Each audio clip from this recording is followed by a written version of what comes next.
Welcome. Today we want to answer the most common questions that we receive about resumes, specifically resumes for people with some type of gap in their history, in their career history. Yes, people are always hot on the resume, Yep. right? There are so many different elements to the resume. You maybe haven't written a resume in many years. And so to even know where to begin and what to do. And if you've taken a career break, you're even more panicked because you don't know what's changed. You're very concerned about that time that you weren't conventionally working, how that's going to play out on the resume. So we thought we'd just answer them for you today. So question number one that we get really oftentimes at the very top of our list is, what's the best resume format? There's there's format and there's layout. So there's only one resume format that anyone should use, and it's tried and true reverse chronological resume, right? Starting from the most current experience and moving back. And that can be a problem if the most current experience is I've been home raising children for 10 years. We'll talk a little bit more about that in a moment. But we start with a heading, with a profile statement, with a skills section that talks about real hard skills, not just organized, detail oriented, but things that you've learned.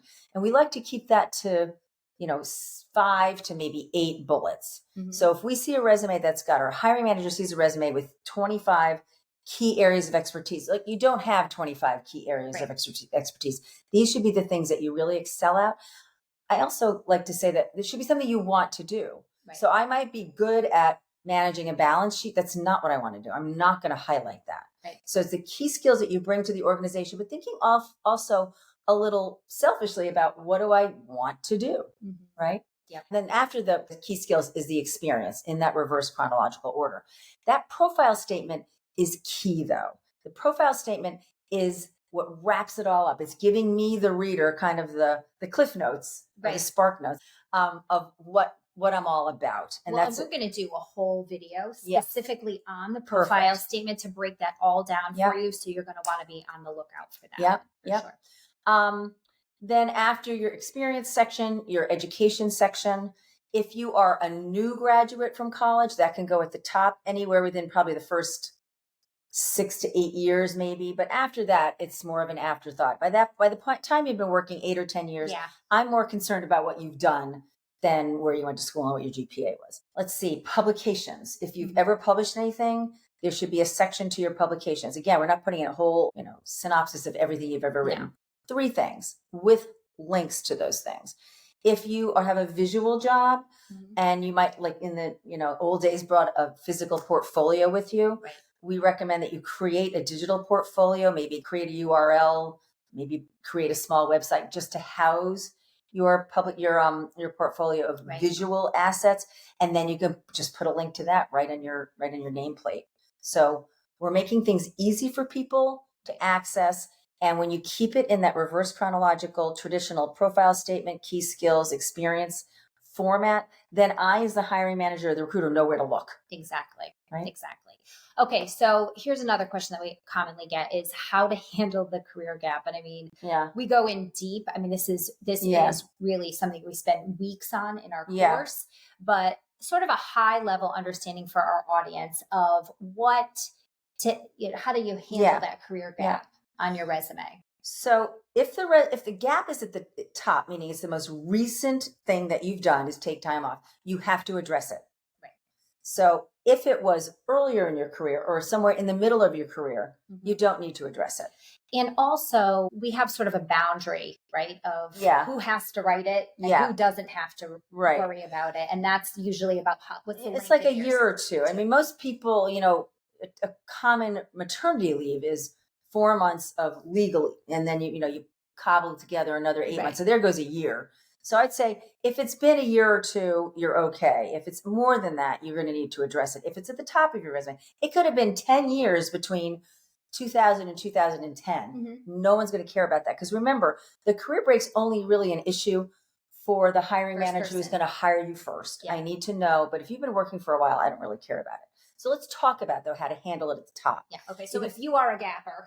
And it's at the top of your resume, you want to talk about the work that you did as a caregiver, not groceries, not housekeeping, but what leadership roles have you had in your community? Right. What advocacy work have you done on behalf of a parent or a child that might be beneficial to other people? Yeah. What maybe pro bono work have you done if you're, in a field where you can do volunteer work, maybe legal work? Have you worked in a family business? Right. Or done some and let's talk about that for 1 second. It could be you and I are married and you own a company. Yes. And once a month I'm looking at something. Yes. In the family room. That still counts. So it's maybe creating a broader definition of work experience for yourself and allowing yourself to capture some of that on your resume so that I, as a hiring manager, can imagine what you've done instead of thinking, well, was it tennis and lunch? No, actually, it was starting a nonprofit. It was doing pro bono work over here. It was leading the PTO. All of these advocating for a child with special needs. needs. These are all work. Yep. Yeah. All right. So we do, like we said, we do a much deeper dive on that gap, but that just gives you an understanding of the value of work that you've done. And now say your thing. Work is work, whether it's paid or unpaid. And you need to believe it yourself before anyone else is going to believe it when you say it. Absolutely. Absolutely. Yeah. Okay. So this is a question that we get a lot too. And that is, how far back should I go? Right. Should I go all the way back? Should I? So there's a bunch of different scenarios here, right? There are. Play out. So first of all, it's just the biggest reason people don't go back. Well, two reasons. And number one, which is the biggest reason, is I don't want to show my age. Right. Well, and we hear that. I mean, and there is a real bias that is out there, and we don't deny that there is a bias. However, you don't want to focus your time, attention, and energy trying to cover up something that really you have no control over. And you could easily, like, if I really want to know how old you are, I can find out in a hot second. So that should not be the reason. Another reason is I really want to keep it on one page. Yeah.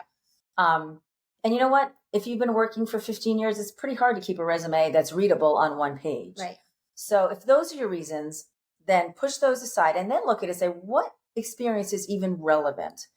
I have a more general perspective of what's relevant. As a hiring manager, I really do like to see where you started, because where you started has a lot of influence in the way you work, even if it was a different field. I think I've really seen that just in working with so many students over the years now, that you almost get a better understanding of like their roots, where they came from, how they were trained, or because life got in the way, you know?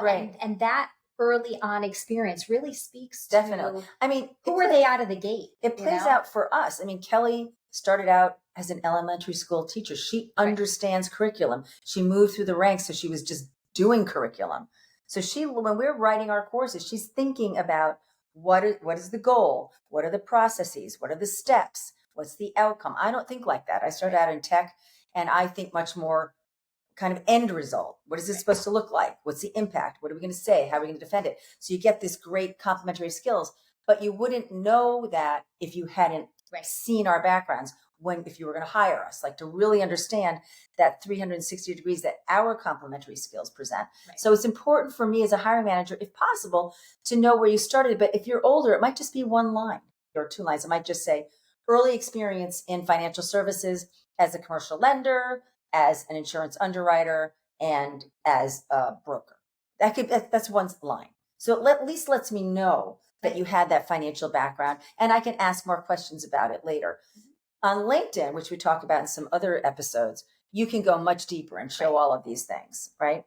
We did have a situation where we had a student who was looking to get into banking after many years as a lawyer, and maybe like 18 years as a lawyer working for the Department of Children and Families. So she had this experience as a child advocate and deep experience there, but she wanted to get into banking because she had this side business of just doing some personal investing. That's what she wanted to get into. And she made it pretty far along before we realized in a casual conversation that when she was in law school, she worked full-time at a bank. She went to law school at night. And she didn't even have it on her resume. It's like, this is the one thing that's going to connect the dots. Gives you credibility. Right. Yeah. Because you did this. So don't not go back and risk fear. Right. And risk kind of cutting your nose off to spite your face. Also, if the experience early is completely, if you started out as a commercial artist and now you're a lawyer, right? I mean, it doesn't need to be there, but again, it's an interesting conversation piece. Maybe you put one line in there. It doesn't have to show years. It can just say early experience as a commercial artist for name the publication. The next question we always get is, how many pages? Mm-hmm. How many pages do I do? Is it 1? Is it 2? Is it 3? I can tell you what it's never. It's never 3. The decision between 1 and 2 should be more about readability. Honestly, I don't know that I've ever worked with anyone who's worked 15 years and can get it all in a meaningful way on one page without either making the margins so wide that it looks weird or won't print well, or the font so small that nobody can read it. Exactly. So the more important thing is, how much space do I need to tell my story? To tell my story that isn't more than 2 pages. Yes. Because no one's going to look at a longer than 2-page resume. We actually recently put out an episode about how to take that 3-page resume and hack it down to 2. Yeah. So you might want to take a look at that if you're kind of struggling with that. So a couple of general rules. The more recent the experience and the longer the experience, the more real estate it gets on that page or those 2 pages. So if I worked a job from 2004 to 2006, so say 18 months or 2 years, it was 20 years ago or more. Mm-hmm. And it was less than 2 years. That does not get a lot of space. It might get a couple of bullets. Yeah. But a more recent experience, maybe in the middle of that, maybe 2012 to 2018. Now we're talking 6 years. It's a little more recent, more time, more recent, more bullets. Yep. And just think of it that way. I need to know less about what you did early in your career than I need to know what you did now, because that's going to be more relevant. Right. But 2 pages is the max. And if you need to figure out how to shorten yours, you can go find that other episode. Yeah. And a little hack that you can use if you are having multiple pages is to turn it all into a PDF. And you should always turn it into a PDF. It should always be a PDF. Yeah. Once you are sending it out. If you're sending out a resume, it should only go out in PDF form, because then it's protected and you know that no one can change it. I mean, if you send a Word document, first of all, you don't know what it's going to look like, because someone else's computer could change the look of it. But you're also opening it up to be, and especially now, there's all kinds of intellectual property being stolen and AI and all that. You don't want your resume to be a victim of that. So you're only sending it ever as a PDF. Right. Yeah. And you talked about headers, that we don't do them anymore. Well, headers and footers, that's a good point. First of all, they just take up room. Right. Unnecessary room. And again, in the old days when everybody was printing your resume out, it was very important that you have the footer on there so somebody knows, oh, this is page 2.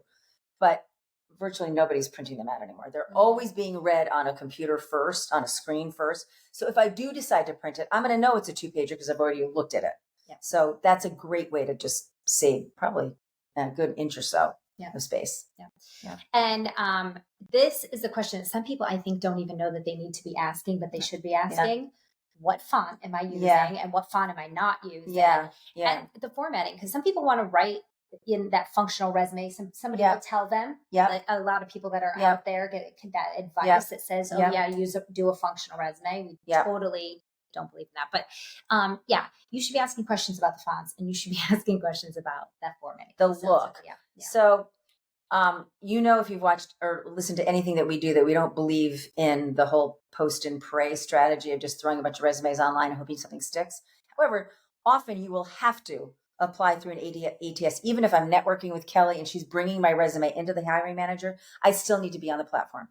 ATS typically can't read columned resumes. So if you have a highly graphic resume with lots of borders and multiple columns or text boxes, it's not going to translate well in ATS. So just consider that. It shouldn't matter if you're networking, but it might make sense to have the one that you're giving to Kelley to bring to the hiring manager and the one that you use to be housed on their ATS that's more text. Yeah. But to that end, if you are someone who's in a creative field and if graphics is part of what you do, you want your resume to look that way. It should look kind of more creative. If you are a lawyer, a doctor, a professor, it's going to be much more traditional text heavy. The format's not going to matter a whole lot.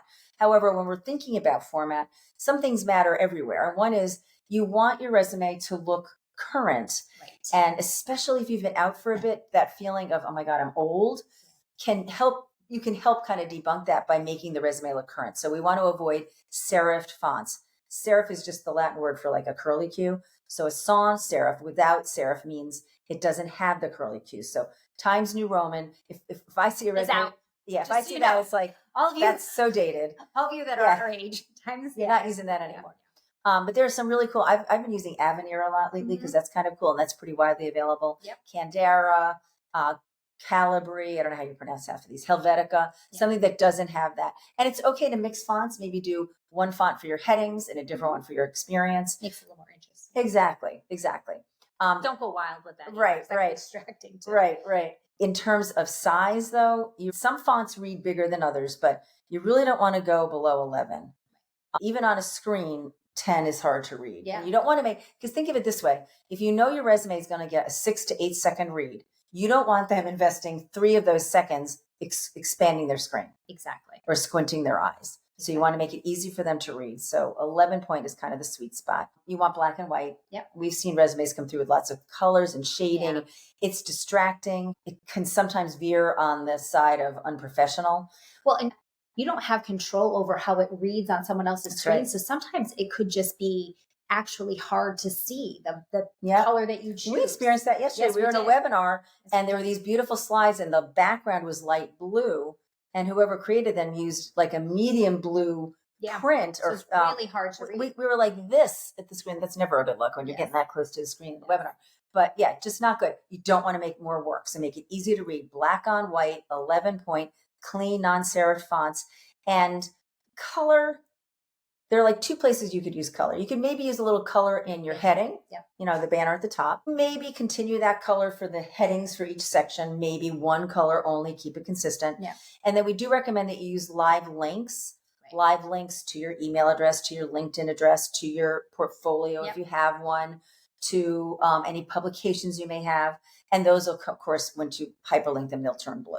Well, and the beauty of that is then you're not assuming that they know what that company does or what that background was. And there may be a company that you work for, especially if you've, returned for a little stint that people have never heard of. Exactly. And so it gives them the opportunity to understand a little bit more about it. And it gives you an opportunity not to write stuff. So especially if you're working for a company that's not well known, in the old days, we used to say, write the name of the company and then write a short little blurb about what they do.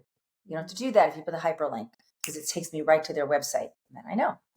Yeah. So there you have it, the common questions we get about resume. If you liked what you heard today, you can subscribe. And if you would like to learn more about us and our programming, you can visit us at www.preparetolaunchu.com. Thanks.